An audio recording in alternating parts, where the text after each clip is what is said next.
குருவை கும்பிட்டால் கோடி நன்மை என்று சொல்வார்கள். அதனால் குரு பகவானுக்கு ஒரு கொண்டக்கடலையை ஊற வச்சிங்க. அதை மாலையாக ஒரு 108 கட்டி ஊற வச்சு சாயந்தரம்னா மாலையாக கட்டி குரு பகவானுக்கு போடுங்க. சுண்டலை தானமாக கொடுங்க. குணமிகு வேழ குரு பகவானே, மனமுல வாழ்வை மகிழ்வுடன் அருள்வாய். பிரகஸ்பதி வேழ பரகுரு நேசா, கிரகதோஷமின்றி கடாட்சி தருளாய் என்ற அந்த மந்திரத்தை சொல்லுங்க. எப்பவுமே குருவருளும் திருவருளும் உங்களுக்கு எப்பவுமே கிடைக்கும்.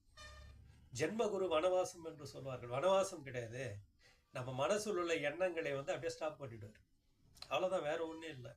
அப்போ குருவை கும்பிட்டால் கோடி புண்ணியம் கிடைக்கும். அதனால சிவனே தான் குரு. இதை எல்லோருமே வாழ்க்கையிலே தெரிந்து கொண்டு இந்த பாடலை பாடி நீங்களும் இன்பமாக வாழுங்கள். வாழ்க.